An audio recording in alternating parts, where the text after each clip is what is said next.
In a first for the British royal family, Sophie, Countess of Wessex and Fofa, visited the Democratic Republic of the Congo on Tuesday. The Countess met the 2018 Nobel Peace Prize Dr. Denis Mukwege and praised his work in caring for victims of sexual violence. Your presence here simply instills hope in the hearts of our people.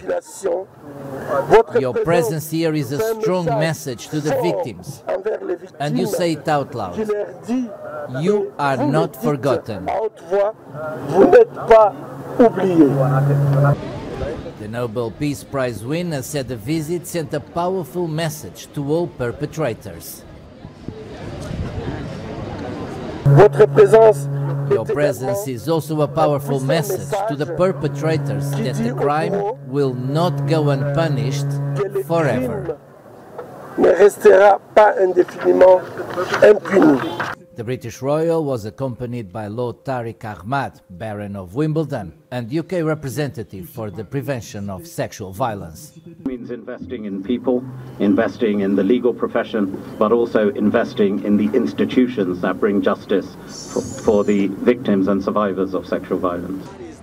This was the first time a member of the British royal family visited the DRC. The purpose of the visit is to prepare for an international conference dedicated to the prevention of sexual violence in conflicts, taking place in London in November. Several dozen protesters rallied in Burkina Faso's capital Tuesday as West African envoys arrived on a fact-finding mission following the country's latest coup.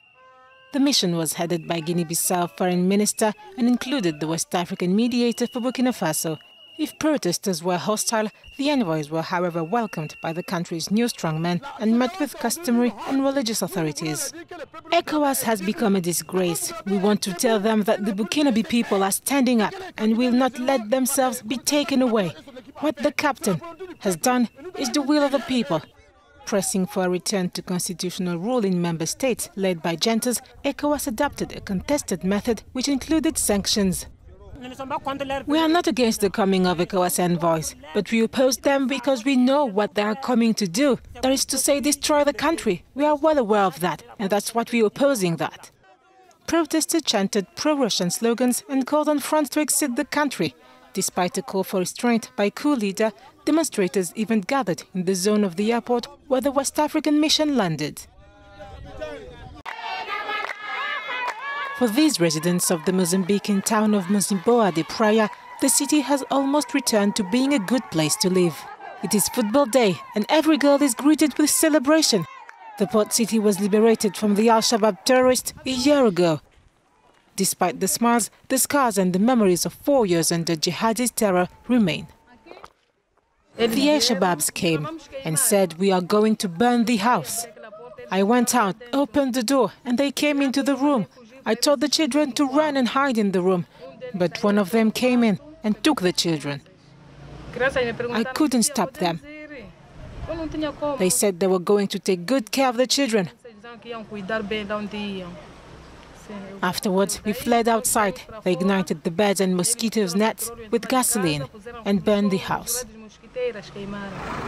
This Wednesday marks 5 years since the first attack on police units in Mocímboa da Praia.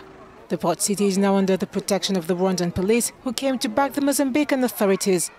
The conflict has spread across the province and displaced thousands of people. Many have not yet been able to return home. They remain in makeshift accommodation centers, still mourning their old lives. We here in Cabo Delgado are tired of the terrorists. This quietness that you are seeing today is because our forces are working in the jungle. They are pursuing the terrorists. If streets are quieter, the new enemy is hunger. The fear of new attacks also affects most families. Since we arrived over a year ago, we always eat the same thing, rice and beans, all of us. There is no money here for us. The UN estimates that the years of terror have led almost 1 million Mozambicans to flee their homes. Despite efforts to pacify the province, the conflict is not over yet. It is less noisy, but no less painful for thousands of families. Delegates from over 50 countries participated in a pre-COP27 meeting held in DRC's capital, Kinshasa. Climate activists present at the meeting want to make sure that previous promises are kept. We can say thank you for the effort, especially on the issue of loss and damages, on which progress was made, as we heard from the representative of Norway, of the European Union, which is good. But the question of adaptation, will we be able to reach 40 billion by 2025? Will we be able to set up a new protocol for loss and damages? As the Executive Secretary said, the devil is in the detail.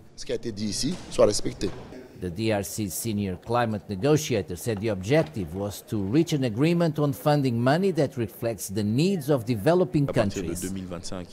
From 2025 onwards, we will have to come up with a new figure, and developing countries and Africans no longer want it to be just a political figure, a round figure like the 100 billion that Hillary Clinton launched in 2009 in Copenhagen, but a figure that truly reflects the needs of developing countries. As host country of COP27, Egypt has pledged to make fighting global warming the priority of the November summit. The ECOWAS mediator for Burkina Faso has ended his visit to the country following last Friday's coup, the second in 8 months. Mahamadou Issoufou met with the country's new strongman, Captain Ibrahim Traoré. Speaking to the press after the meeting, the ECOWAS mediator reaffirmed his commitment to the Burkina people. Nous allons rendre compte de notre mission au président. We will report on our mission to the current president of ECOWAS and to the heads of state. Je peux vous assurer but I can already assure you that ECOWAS will remain at the side of the Burkina people. We will continue to accompany the Burkina people in this very difficult ordeal they are going through. During the meeting, the new leader of Burkina Faso promised to keep the commitments made in July by the previous leadership.